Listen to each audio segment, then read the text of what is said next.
राष्ट्र, जय माँ भारती। आप सब कैसे हो? आनंद में हो? यही आशा करता हूँ माँ भगवती आप सबका कल्याण करे। आप सबका स्वागत है द मैस्टिकल ऑफ लाइफ के कार्यक्रम में। और आप अवश्य बताएं कि आपको पिछला एपिसोड कैसा लगा, जिसमें छोटी सी और थोड़ी सी बातें आपको बताई गई थी। अब आज के इस वीडियो में हम जो रहस्यमयी जीवन जीने की कला जो हमारे ऋषि मुनियों ने हमें बताई, उसका एक अंग जो बहुत महत्वपूर्ण है हमारे लिए, वो कलर थेरेपी, रंग चिकित्सा, उस विषय पर आज हम चर्चा करेंगे। रंगों का हमारे धरती पर बड़ा महत्व है, और केवल धरती पर ही नहीं, ये रंगों का हमारे तन पर, हमारे मन पर भी इसका विशेष प्रभाव है। ये धरती अनेक रंगों से भरी हुई है और उसमें मुख्य 7 रंग हैं। आइए आज हम रंगों पर चर्चा करते हैं। और हमारे यहाँ तो मान्यता है कि भगवान सूर्य भी जब अरुणोदय को प्राप्त होते हैं तब वो रथ पर बैठते हैं, और वो रथ में जो घोड़े जुते हुए हैं वो घोड़े भी सतरंगी है, सप्तवर्णी है, ऐसे हमारे यहाँ मान्यता है। हमने हमारे यहाँ इंद्रधनुष भी देखा। ये संपूर्ण पृथ्वी पर ये इंद्रधनुष, ये अलग अलग रंगों का धनुष के आकार का जो चित्र हम बारिश के समय में आदि में देखते हैं, तो ये इसका भी बड़ा महत्व है। ये रंग हमारे मन पर, हमारे मस्तिष्क पर क्या प्रभाव डालते हैं, उस विषय पर भी आज हम विस्तार से चर्चा करें। हमारे यहाँ 7 वार हैं। ये 7 वार भी सनातन संस्कृति के ऋषियों की देन है। सोमवार, मंगलवार, बुधवार, गुरुवार, शुक्रवार, शनिवार, ये 7 वार। और ये 7 वारों के अपने अपने रंग हैं। और इन 7 वारों में उन रंग को अगर हम वस्त्र धारण करते हैं, उन रंगों के वस्त्रों को अगर हम धारण करते हैं, तो उसका हमारे मन मस्तिष्क पर विशेष प्रभाव देखने को मिलता है। आइए हम अब रंगों के बारे में जान लेते हैं, जानकारी ले लेते हैं कि हमें कौन से दिन, कौन से वार को कौन सा वस्त्र धारण करना चाहिए, कौन से रंग का वस्त्र धारण करना चाहिए। और हमने देखा है कि कई मंदिरों में ठाकुर जी का, भगवान का जब श्रृंगार होता है तो उनको वार के हिसाब से रंग, उस रंग के वस्त्र, पोशाक धारण कराई जाती है। तो आइए हम जानते हैं कि वो वार कौन से। हमारे यहाँ कहा गया कि सोमवार को, अगर हम सोमवार को जो चंद्रमा का दिन माना जाता है, उस दिन अगर हम सफ़ेद रंग के वस्त्र धारण करते हैं तो बहुत उत्तम माना जाता है। सफ़ेद रंग से धारण करने से मन मस्तिष्क शांत रहता है। मंगलवार के दिन लाल रंग के वस्त्र धारण करने चाहिए। उस दिन हनुमान जी की विशेष रूप से उपासना की जाती है। बुधवार के दिन हरे रंग के वस्त्र धारण करने चाहिए, जो हल्का हरा रंग हो। और उस दिन गणेश जी की दुर्वा आदि से विशेष रूप से पूजा करनी चाहिए। और जिनकी वाणी मधुर हो वो हल्के हरे रंग के कपड़े धारण करे, वस्त्र धारण करे। लेकिन जिनकी वाणी उग्र होती है उनको गहरे हरे रंग का वस्त्र धारण करना चाहिए। गुरुवार के दिन क्या पहनना ये जानते हैं। गुरुवार के दिन हमें पीले रंग के वस्त्र धारण करना चाहिए और अपने गुरुदेव को प्रणाम करना चाहिए, गुरुदेव का पूजन करना चाहिए और देव गुरु बृहस्पति जी को याद करते हुए उनके चरणों में प्रणाम करना चाहिए और पीले रंग के वस्त्र धारण करने चाहिए। अब चलते शुक्रवार। शुक्रवार के दिन हमें गुलाबी रंग के वस्त्र धारण करने चाहिए। ये शुक्रवार हम भगवती का मानते हैं, माँ भगवती की हम उपासना करते हैं। और उस दिन गुलाबी के साथ मिले जुले कपड़े भी पहनने, मिले जुले रंग के वस्त्र भी हम धारण कर सकते हैं। थोड़े चमकीले वस्त्र को धारण करने का भी कहीं कहीं उल्लेख प्राप्त होता है। शनिवार, शनिवार के दिन नीले रंग के कपड़े पहनने का विधान हमारे यहाँ बताया है, क्योंकि शनिवार के दिन कई लोग काले वस्त्र भी धारण करते हैं। लेकिन मेरी माने तो काला वस्त्र और अधिक चटकीला लाल रंग का वस्त्र हमें नहीं पहनना चाहिए। हल्के रंग के हमें वस्त्र धारण करने चाहिए शनिवार के दिन। तो काला वर्जित करके अगर आप काला वस्त्र केवल अपने शरीर से उतार कर किसी को दान देते हैं तो ये उत्तम है, लेकिन पहनने के लिए तो नीला वस्त्र उस दिन धारण करना हमारे मन मस्तिष्क के लिए बहुत उत्तम माना गया है। अब रविवार के दिन सुनहरे रंग के कपड़े धारण करने चाहिए। सुनहरा रंग जो सूर्य की किरणों के साथ हमें प्रातःकाल मिलता है, उस रंग के अगर हम वस्त्र धारण करते हैं और उस दिन सूर्य भगवान की उपासना आदि करते हैं, जल चढ़ाते हैं, तो विशेष लाभ प्राप्त होता है। सूर्य भगवान बुद्धि के देव हैं, तो बुद्धि हमारी बहुत कुशाग्र हो जाती है। तो हमें उस दिन सुनहरे रंग के वस्त्र धारण करने चाहिए। तो अब जानते हैं रंग चिकित्सा के बारे में। ये चिकित्सा 7 रंग की कांच की बोतलों के माध्यम से होती है और बहुत सी बीमारियां छोटी मोटी हमारी ठीक करती है। तो 7 रंग की बोतलें लेने में स्वच्छ जल भरना है जो फिल्टर न हो, साधारण जल हो जिसको फिटकरी से शुद्ध किया हुआ हो, वो जल हम कांच की इन 7 बोतलों में रखें और ढक्कन लगा दें। और जिनके पास ये कांच की 7 रंग की बोतलें न हो तो आपको चाहिए कि कोई एक कांच की बोतल लेकर, रंग की न अलग अलग रंग में न मिलती हो तो उसके ऊपर एक कलर का जिलेटिन पेपर जो आता है वो ऊपर लगा दो, ताकि वो किरण छनकर उस कांच के बोतल में रखे हुए जल को रिचार्ज कर सके। क्योंकि सूर्य के द्वारा जो 7 रंग किरणों के माध्यम से हमें प्राप्त होते हैं, ये दुनिया की सबसे चमत्कारी औषधि है। केवल हमें चाहिए कि उन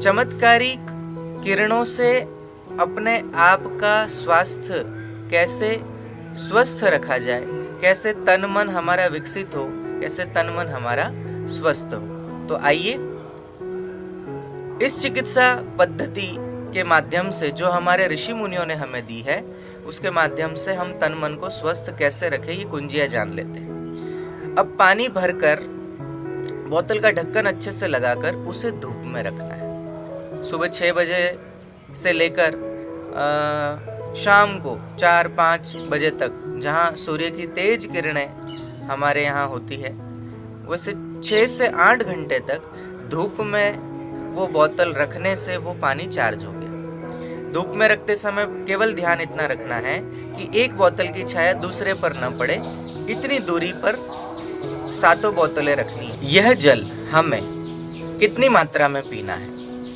ये जल केवल हमें 1 से 2 चम्मच ही दिन में 4 बार लेना है। कब लेना है, क्या लेना है, कौन से रोग में लेना है, कौन सा मंत्र का जप करते हुए लेना है, आगे सुनिए। सबसे पहले हम जान लेते हैं मूलाधार चक्र के बारे में, जो हमारे मेरुदंड के बिल्कुल अग्रभाग में, माने रीढ़ की हड्डी के सबसे निचले भाग में आता है। और ये मूलाधार चक्र का रंग लाल है और इसका बीज मंत्र है लम। लम बीज मंत्र है। और जिनके शरीर में पेट में कब्ज रहता हो, कॉन्फिडेंस की कमी रहती है, रात को डर लगता है, नींद नहीं आती, एक अदृश्य डर हमेशा छाया रहता है, उसे समझना चाहिए कि यह मूलाधार चक्र हमारा नियंत्रित नहीं है, संतुलित नहीं है। और इसे संतुलित करने के लिए हमें lump lump lump lump lump बीज मंत्र का जप करते हुए लाल रंग के वस्त्र धारण करने हैं। और ये लाल रंग की बोतल में रखा हुआ पानी 1-1 चम्मच, 2-2 चम्मच हमें दिन में 4 बार लेना है। लेकिन ध्यान रखिए, यह जो जल है उसका उपयोग हमें गर्मियों में बिल्कुल नहीं करना है, ये बहुत उष्ण होता है। तो इसका उपयोग हमें केवल ठंड में करना है, इसका ध्यान रखिएगा। आगे का चक्र, दूसरा चक्र है स्वादिष्ठान चक्र। इसका रंग है नारंगी। तो हमें नारंगी रंग की बोतल ही रखनी है धूप में। और इस स्वादिष्ठान चक्र का जो मंत्र है वो मंत्र है वम। ये वम बीज मंत्र, और ये चक्र है हमारा मूत्रेंद्रिय से थोड़ा ऊपर 2 इंच ऊपर और नाभि से 2 इंच नीचे, वहां पर ये स्वादिष्ठान चक्र है। नारंगी रंग की बोतल में रखा हुआ पानी जो चार्ज हो गया, उसे 1-1, 2-2 चम्मच हमें दिन में ये भी 4 बार लेना है।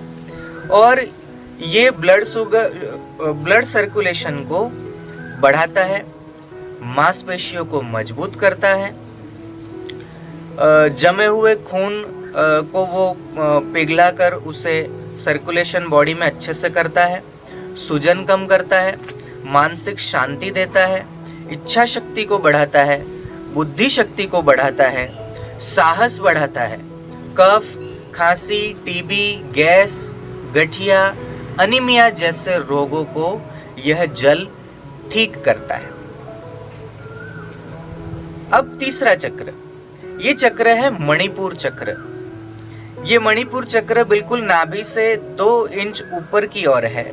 इसका बीज मंत्र है रम, और इस चक्र का रंग है पीला कलर, पीला रंग। हाँ जी, ये शारीरिक मानसिक स्वस्थता के लिए बहुत उपयोगी है। इस जल को थोड़ी मात्रा में लेना चाहिए, 1-1 चम्मच दिन में 4 बार। और दस्त लगे हो, पेट में गर्मी हो, तो उसमें ये बहुत बहुत लाभ देता है। हृदय, लीवर के लिए भी यह जल हम पी सकते हैं। जिसका हार्ट कमजोर हो, लीवर कमजोर हो, लीवर में सूजन हो, लीवर संबंधी किसी भी प्रकार की समस्या हो, हृदय संबंधी किसी भी प्रकार की समस्या हो, आप ये रम रम रम रम रम बीज मंत्र का जप करते हुए वो जल आप पिए तो बहुत आशातीत लाभ प्राप्त होते हैं। अगला चक्र है हृदय में। इसका नाम है अनाहत चक्र।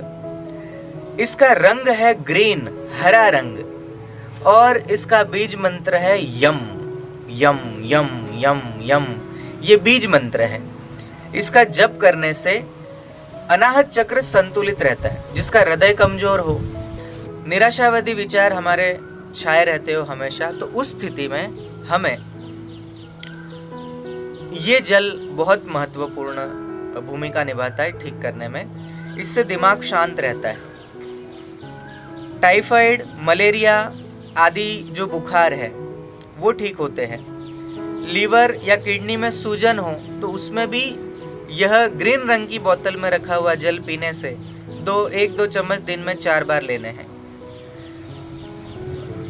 उसमें भी लाभ करता है। फोड़ा, फुंसी हो, सूखी खांसी हो गई हो, जुकाम हो, बवासीर, कैंसर, सिर दर्द, ब्लड प्रेशर आदि में इस जल का सेवन करने से बहुत लाभ प्राप्त होता है।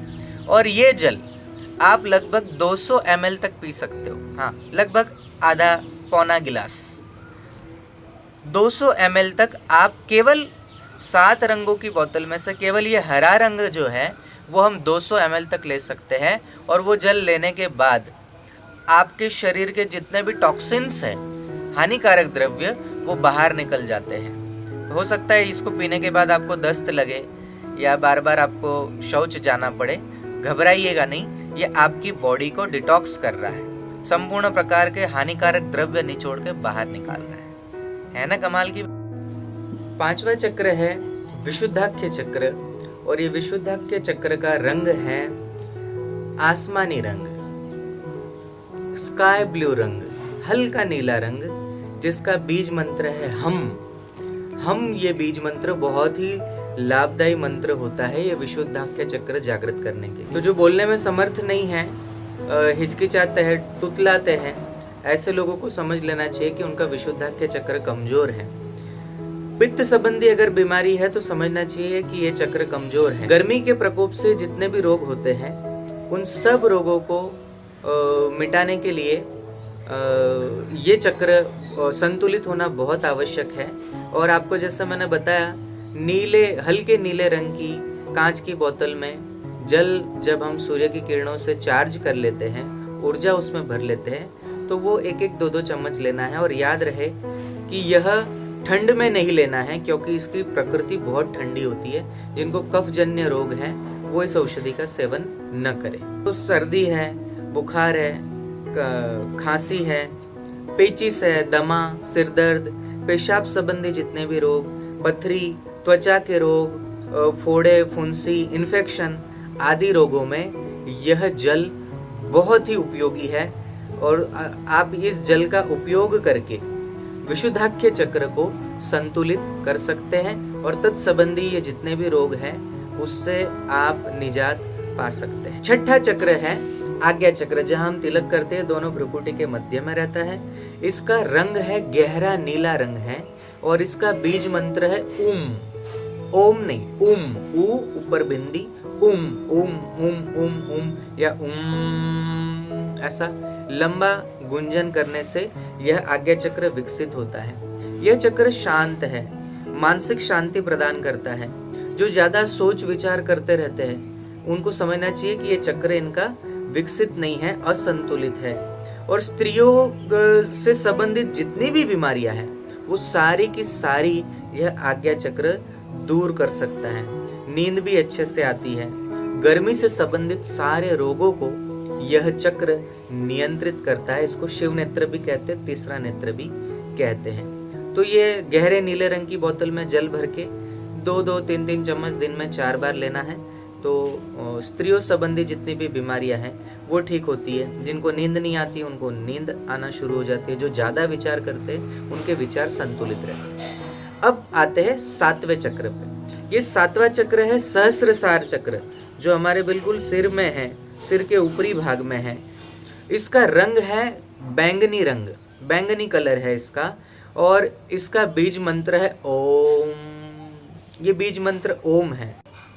बैंगनी रंग की बोतल में जो पानी रखा और वो जो चार्ज हुआ, उस पानी के सेवन करने से आरबीसी माने रेड ब्लड सेल्स बढ़ जाते हैं, खून की कमी को दूर करता है, एनीमिया जैसे रोग ठीक होते हैं। इस जल के सेवन से टीबी ठीक होती है, नींद अच्छी आती है, तनाव दूर होता है, मेमोरी शार्प होती है, एकाग्रता बढ़ती है।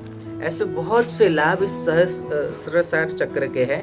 और इसका जो रंग है वो बैंगनी रंग है, उसका अपने तन मन पर बहुत विशेष प्रभाव पड़ता है। ये चक्र जब आपका जागृत है सहस्त्रसार, तो वो बाकी के 6 चक्रों को संतुलित रखता है। और इसके लिए ओम बीज मंत्र है। और इसका जितना आप लंबा गुंजन 5-7 मिनट करें तो बहुत बहुत आशातीत लाभ होते हैं। तो ये हुई रंगों के द्वारा चिकित्सा। मैंने पहले ही कहा कि हमारे ऋषि मुनि, हमारे पूर्वज किसी जड़ी बूटी के मोहताज नहीं थे। जड़ी बूटी मिल जाए तो बढ़िया, नहीं भी हो तो ये रंग चिकित्सा के माध्यम से भी अपना इलाज कर लेते थे। ये 7 चक्रों को संतुलित रख के भी वो स्वस्थ जीवन जीते थे। तो मैं बस इतना कहना चाह रहा हूँ आप सबसे कि आप ये मैस्टिकल लाइफ से जुड़े रहिए। ये रहस्यमयी जीवन केवल हम भारतीय जीते हैं, केवल हम सनातनी हिंदू जीते हैं, बाकी तो जीवन घसीटते हैं। इस लॉकडाउन का संपूर्ण उपयोग उन्होंने ही किया है जिन्होंने अपने आप में कुछ सुधार लाया है। और उसी श्रृंखला में, सुधार की इस नई श्रृंखला में, माता पिता अपने बच्चों को कैसे संस्कार दें, कैसे उनको एक अच्छी शिक्षा दे, कुछ नया सिखाए और बच्चों को टैलेंटेड बनाए। टैलेंट तो उनमें छुपा हुआ ही है, सारी शक्तियां उनके अंदर छुपी हुई है, केवल उजागर करने की देर है। आइए देखते हैं कि सुहानी और सुहानी के माता पिता ने सुहानी को क्या नया सिखाया। रंगों के बारे में जानकारी सुहानी हमको देगी कि कौन से रंग में क्या मिलाकर कौन सा रंग तैयार होता है। तो देखिए सुहानी को। Hello friends, this is Suhani and I am back with my video. Today I am going to teach you about color. आज मैं आपको बताने वाली हूँ कलर्स के बारे में। There are 3 primary colors. वो है रेड, ब्लू एंड येलो। तो ये प्राइमरी कलर्स है।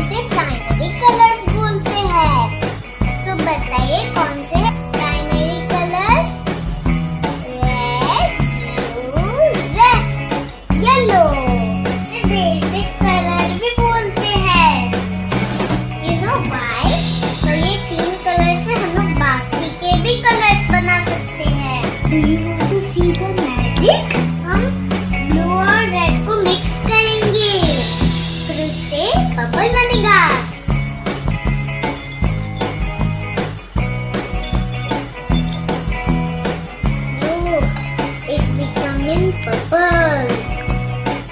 रेड और येलो को मिक्स करेंगे, फिर देखते हैं उसका कौन सा कलर बनेगा।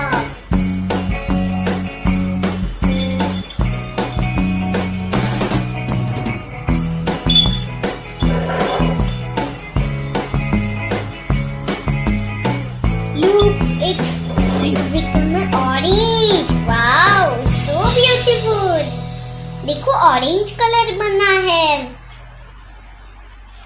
ये देखो ऑरेंज कलर बन रहा है। देखते हैं येलो एंड ब्लू से क्या कौन सा कलर बनता है।